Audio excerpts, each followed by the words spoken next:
We've qualified for the World Cup. Go and compete.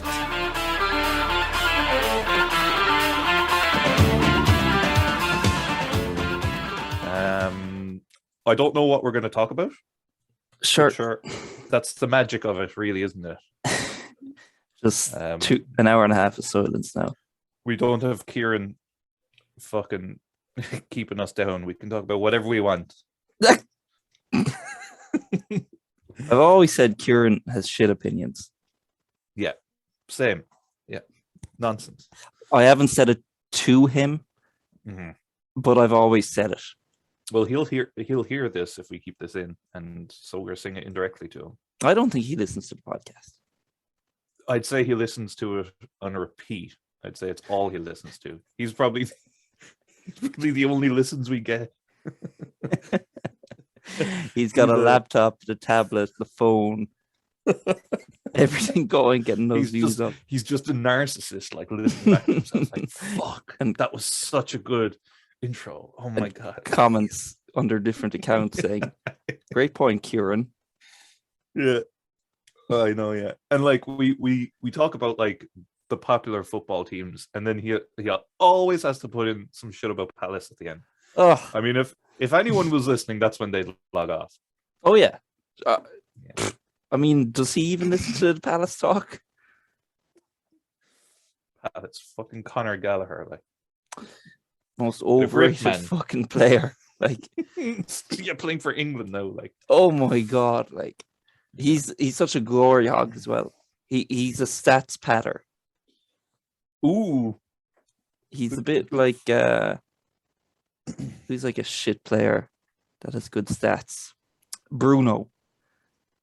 Ooh. Yeah, I know what you mean. He is a shit player, we should say. Are you watching this Ireland match? I was watching a bit of the first half there, yeah. I don't even know what the score is. It's 0-0. I don't get the hype. I really don't get the hype. About Ireland? Yeah, you'd swear your man Kenny is a fucking messiah. Like, I mean, I was watching him there, and I said it actually that I think this is the longest passing move I've ever seen Ireland play ever, and it was just kept going out to James McLean, who struggles to control it with like his two fucking sledgehammers for feet. Like, it's like the ball comes to him and he's never seen a football before, but like he catches on quick. Yeah, so he's just flailing around. He catches control of the ball and then passes it back. It went on for 2 or 3 minutes, like, and then at the end it goes out for like a throw in or something. Yeah, this is it. I mean, I understand it's, you know, it's an evolution of how the team play, but I don't really see the benefit. People are like, it's so much more entertaining, it's so much more this, it's really positive. I don't see much. I would rather be playing hoofball and make it to the World Cup. No. I'm finished with hoofball. It's enough. Like, I mean, we took hoofball as far as any team could take hoofball. I think there's a certain I don't know. There's a certain skill to making hoofball work, though, with fucking John Walters and Shane Long up front. You know, none there exactly is big men. They're like, and I think that's not respected enough. It's fine. Well, we're here fucking watching Callum O'Dowda. Like, geez Louise, get rid of that. Tonk. Bring back McGoldrick, an absolute hoofball up to him. No, as bad as it is, I still prefer the hoofball, and hoofball, just leave it in the past. Like, it's finished. We're not going back to that. Well, currently we're playing Ogbene up front. I know. I don't know who these fucking people Rochdale. Like, is that the best we can do? Yeah. I just can't believe that's the best we can do. It's stunning. Meanwhile, fucking Uruguay there, like 3 million people, in Croatia, same population as Ireland, making like lads like Suarez and Modric. And here we are. Like, I actually didn't know that about Uruguay, that they only had 3 or 4 million. Yeah. Wow. I know. Well, no 2 World Cups for them then. Unless we ban GAA. Like go back a GA. century and I just know. ban it and make everyone play football I know. or Well, soccer, I should say. it's like people want to preserve Irish tradition of GA. I don't know though. Yeah, I mean GAA is cack. I don't like it. I don't like the culture of GA. I don't like the coverage People. it receives. Don't like the I people don't- who play it. Don't like don't the like people the who watch it. accents. I don't like the shape of the balls. I don't like. I mean, basically, hurling is just the most primitive sport you could imagine. Throw the tiniest ball and sticks and just beat the hell out of the ball as best you can. I love Is there rules in hurling? There's actually rules. Like there's goals and points in it, yeah. The fucking ads for GA then as well on RT, like this is major. Or like this is the biggest stage of them all. The under 18s third place playoff. Fucking it's like Skeena Skull, like, and it's on RT2, and it's like we have two big teams playing now, and unfortunately their star player, he got a job in Australia, so he's gone, and the other one, he got married, so he can't play this weekend. Welcome to the biggest stage of them all. I mean, the fact that Croke Park is like one of the top capacity stadiums in Europe is I know. Crazy. That's insane to me. And you've just got these butchers playing every week there, like, and fucking like 100,000 people go to see it. Are we the fools for not getting in on it? I don't think so. I don't think so. Even as a child being forced to play GA, I was like, this is a bit shit, isn't it? Yeah, I think I was asked to go to the Skeena Skull once, and I just said no, I have no interest. And that was fucking sacrilege, like. Oh, I know, yeah.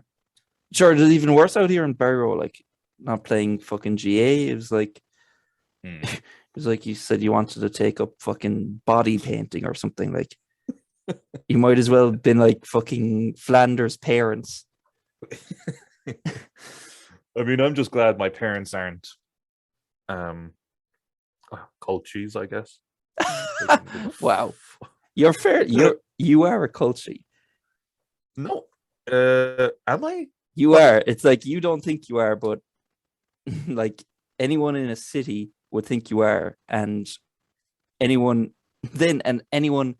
from Dublin would think anyone from anywhere other than Dublin is a culty. Well, when people hear I'm from Cork, as in County Cork, they're like, "No, you're not." They're like, "You must be posh Cork, are you?" Like, I don't know what that means, but no. Yeah, I mean, I don't talk like I'm from the country as in the countryside in Clonakilty. Yeah, I don't either. But I'm as far out in the fucking country as you can get. But that's because our parents aren't culties. But I'd say they would call themselves culties. No, I don't know. I don't want to go too deep into this because I'm gonna piss someone off, or I'm gonna I'm gonna say, well, I don't talk like this person, and then they're gonna get upset. Yeah. But I know. Sure, no one listens anyway, do they? Not like culties. They're still on the wireless, like. Still on the wireless, yeah. Just to give you an update, still 0-0, 49 minutes, nothing has happened. Oh, great. Yeah. Thank God for that.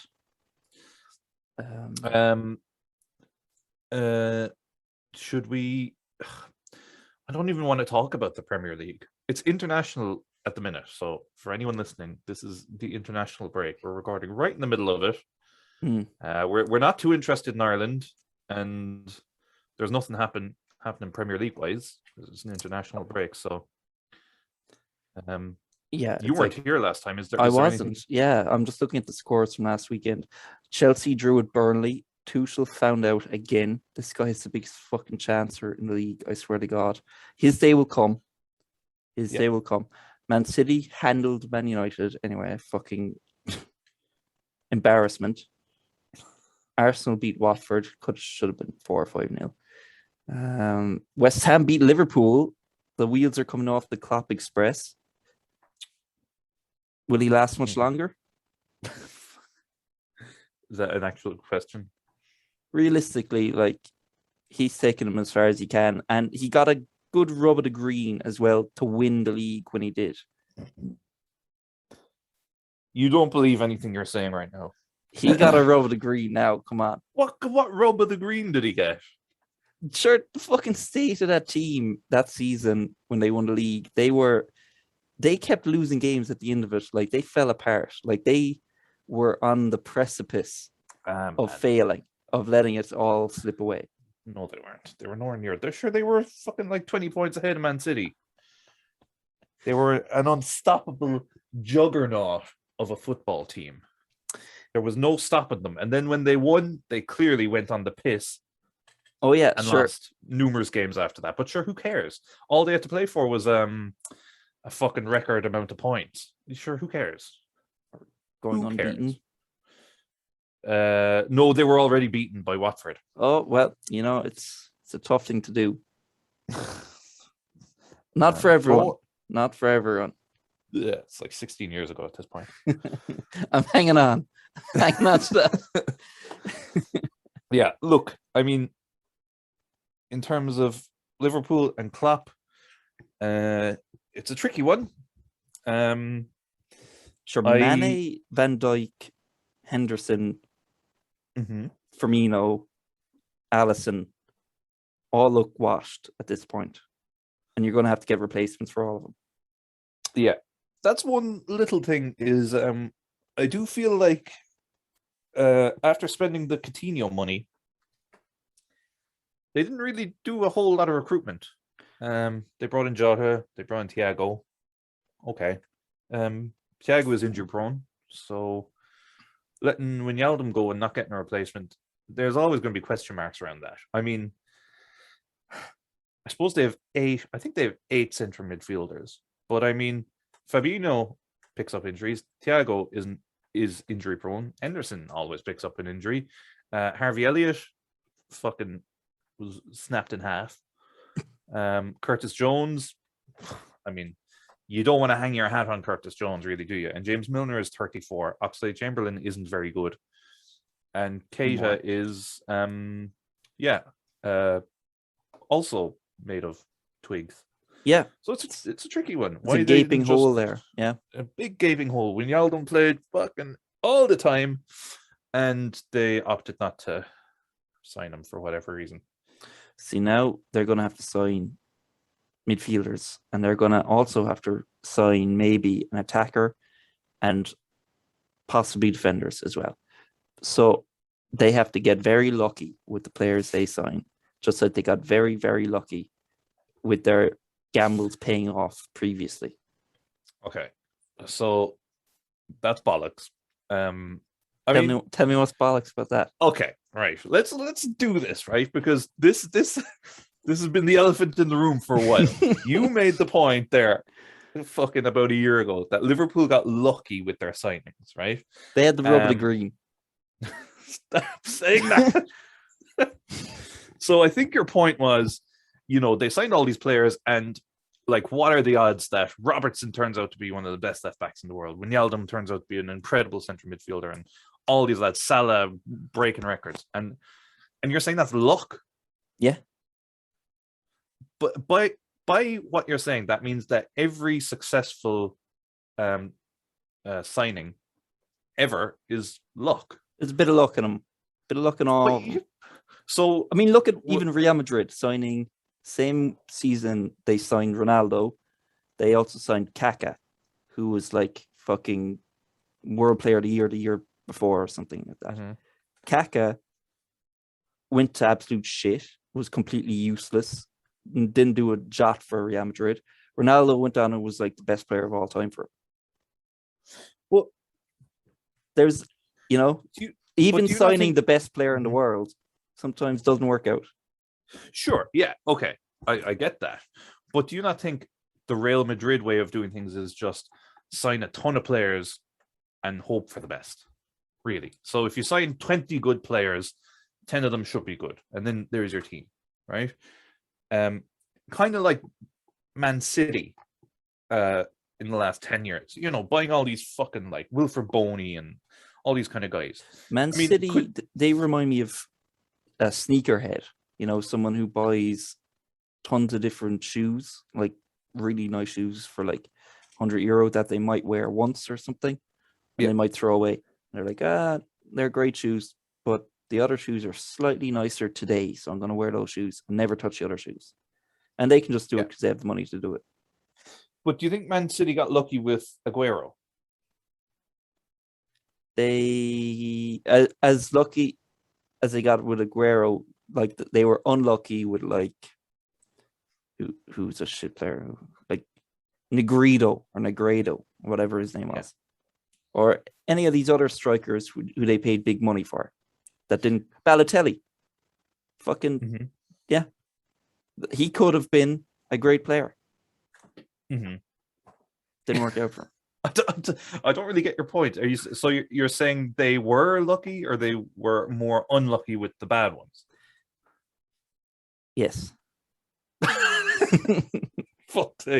Listen, what I'm saying is, I think Liverpool's recruitment was outstanding. I don't think they got lucky in that. I don't know. You're going to see how lucky they got now when they're trying to replace these players and they can't do it. It's not luck, man. It's good recruitment and good coaching. Like, otherwise, anyone could fucking manage a team. Yeah. You're fucking. Like a manager can only do so much, really. A manager picks the 11. Listen, when there was very raised eyebrows when Sadio Mane signed for fucking 30 million. There was very raised eyebrows when Wijnaldum signed and was converted into a midfielder. There was many raised eyebrows around Robertson and all these kind of players when Alexander-Arnold started playing ahead of Klein. Many eyebrows raised. Klopp knew what he was doing. Yeah, if there's a sure thing in football and transfers, then Real Madrid would never miss, or Man City would never miss. But they do miss. No. Because these are teams with unlimited resources, and they sign the best players in the world, and it doesn't always work. And but Liverpool also had their stinkers. Naby Keita is a bit of a stinker. He was nearly 60 million. Hardly plays. Yeah. So were they unlucky? Well, I mean, how good is the fucking recruitment then? If they identified this guy for 70 million and he was shite. Excellent, because I would say probably 80% of their signings have been wildly successful. Well, why aren't 100% of them? Because there's always a risk when you sign a player that they're shite. Is there? Yeah, but that's not luck. That's down to many factors. Many factors. What was the factor? So that Naby Keita's injuries. Well, that could happen to any player, and it didn't happen to the key players that Liverpool signed for big money, like Salah, Mane, Alisson, and Van Dijk, or whoever. When they went on to win the league, they did not get injured at critical moments. But sure, that's the case with any player. That's the thing. Like, injuries. Yeah, exactly. It could happen to any player, and it didn't happen to 5 or 6 players for Liverpool who they signed for big money. Van Dijk was their biggest signing, and sure, he was out for a year. Yeah, but that's after they won the league. For fuck's sake. And they haven't won it since. It's only been a few weeks, man. He's only back a few weeks. We'll agree to disagree on. But if people could let me know that I'm not losing my mind here. I mean, I think what you're implying is crazy, to be honest. I mean, like I said, was Henry just pot luck, for Arsenal? It doesn't count with Wenger's signing. He knew what he was doing. He did, yeah. Right. Until he didn't. So just a quick update. You can cut this if you need to, but still 0-0. Fuck's sake. Luxembourg. Is this Is this the future drawing to Luxembourg? It's the present, yeah.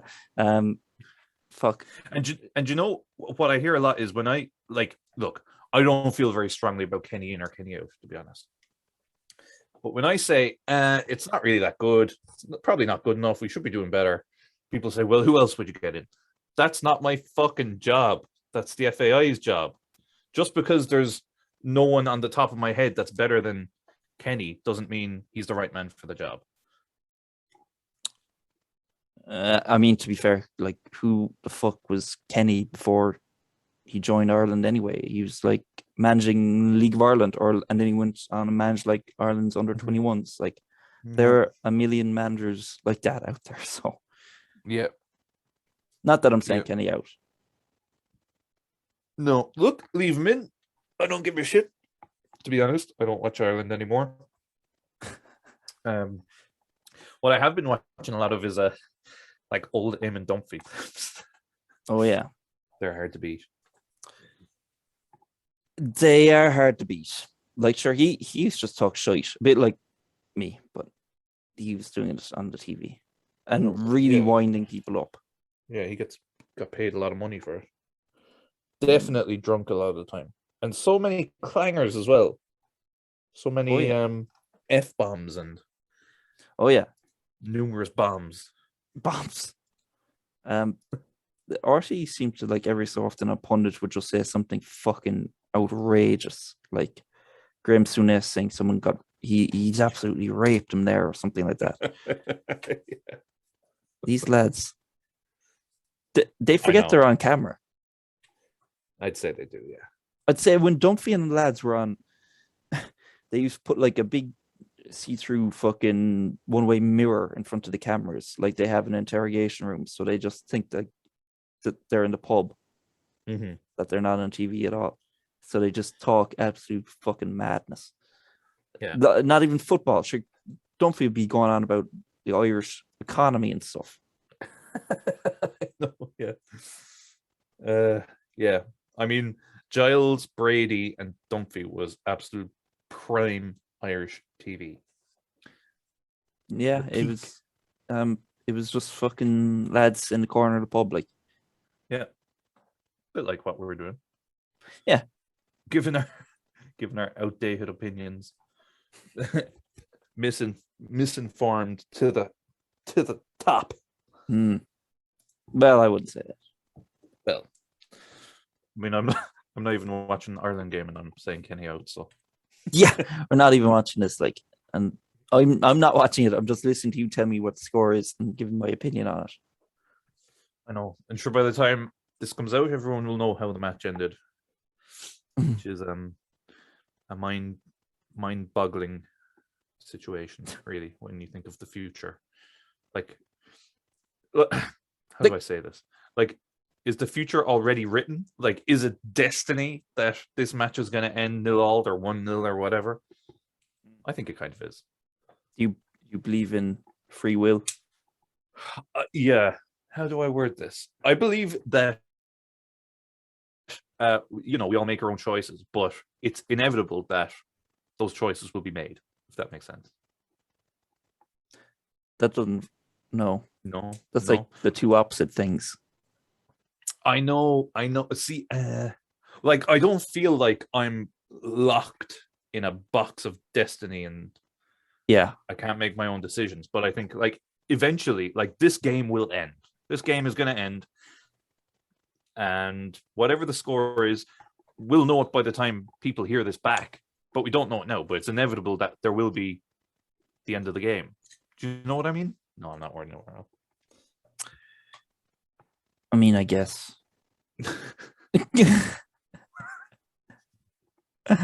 Scrap that. I've fallen down a rabbit hole here and I'm not getting out of it. I know.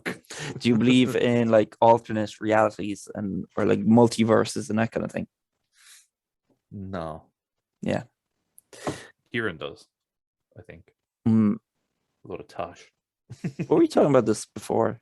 I think me and Kieran were kind of talking about ghosts last time. Oh yeah. Right, yeah. And Kieran told a fairly underwhelming tale of I was convinced. paranormal activity. I was very convinced. I had to check under my bed when I heard it. Yeah, no, it's this thing of I'm not just picking on Kieran now, but a really common thing is people saying, "Oh, I felt a presence. I felt like someone was watching me." It's like someone walking by just farted or something like. Yeah. I'll tell you one thing. If you stare at someone, next time you're on a bus or something, stare at the back of someone's head. No.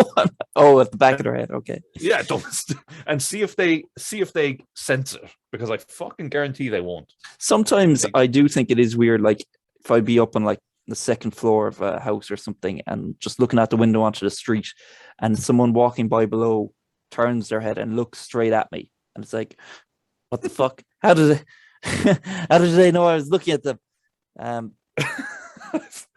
never had that. You never had that? experience. Or No. like if you were, even to go back to the bus example, like if you were on the bus and you're just driving along and you're sitting down looking out the window and you come up to like a bus stop or something and you're just looking at people, and then suddenly someone looks up at the bus stop and looks straight at you, like as if like right, total eye contact.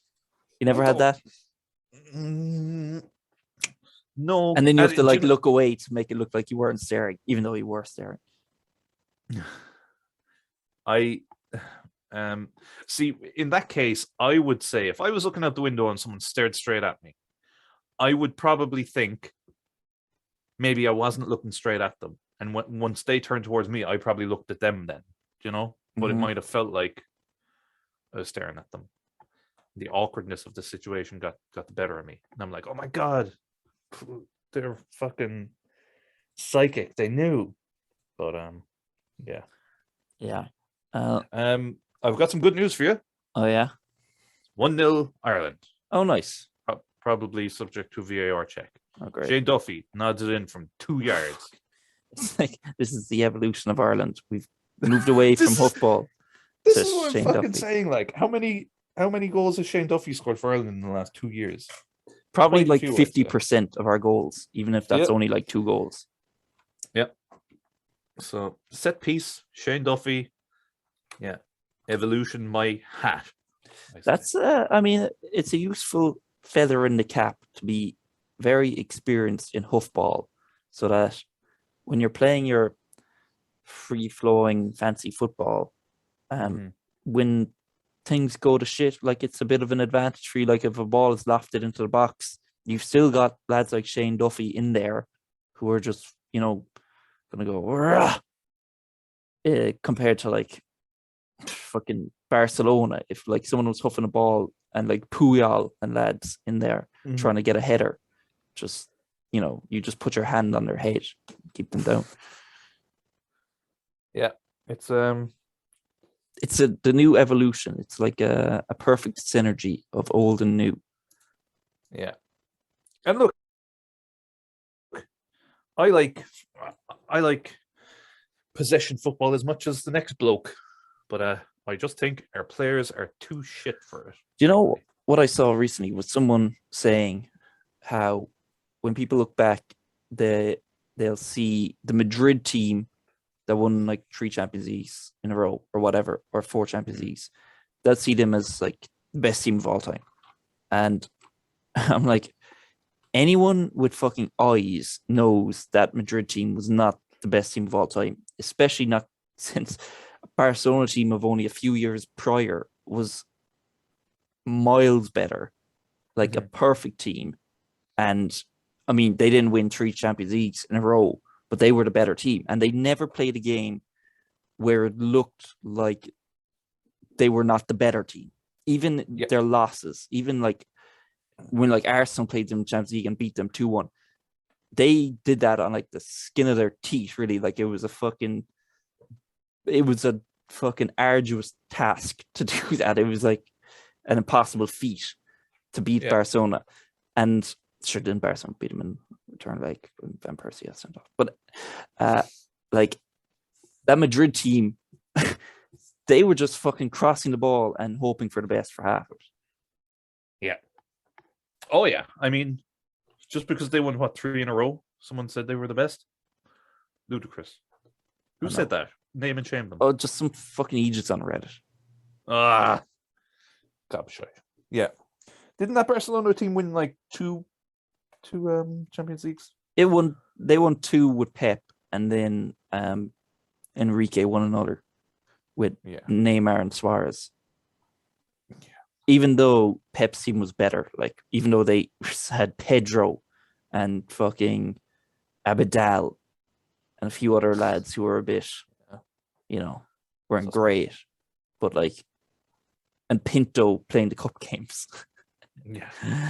That was hilarious how shit Pinto was watching him play in that best team of all time and just being happy to be there and always getting into fights. Yeah. Great memories.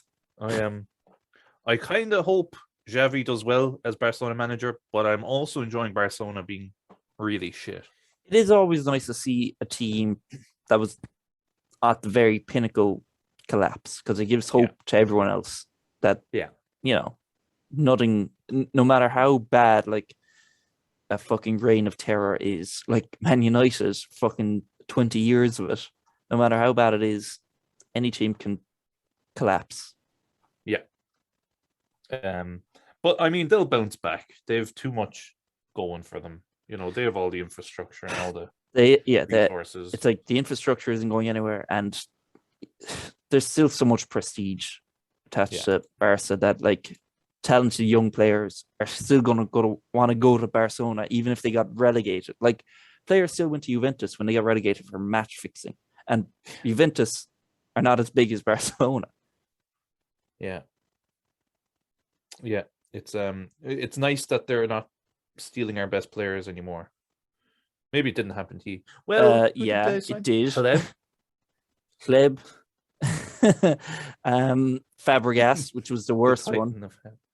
Oh yeah, Jesus, of course. Yeah. What else did they sign? No, they signed a couple others. Song was not, one of our best players, but still, it was annoying that they signed them. Vermaelen, actually. Yeah, that was kind of. He wasn't like a. That was still sucked to see him go. You never replaced Vermaelen. That was the start of the downfall. When Vermaelen only had like one good season and he got injured, and like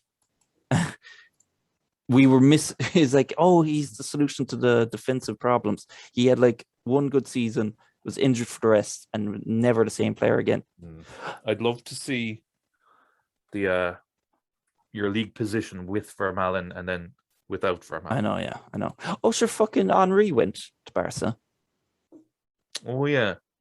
That didn't really feel like a big deal to me at the time. But looking back, that must have been an outrageously big deal. I mean, everyone knew he had to go eventually, and he went to Barca and won a Champions League. It's funny how, like, Henry, Eto'o, and all these lads, as great as they weren't as good as like Pedro in Pep's system. It's like Pep's system was better than fucking Thierry Henry and Eto'o and lads doing whatever they want. And Ibrahimovic. It was just like, if you can play Pep's system, it like you can be fucking Pedro and look better than Thierry Henry.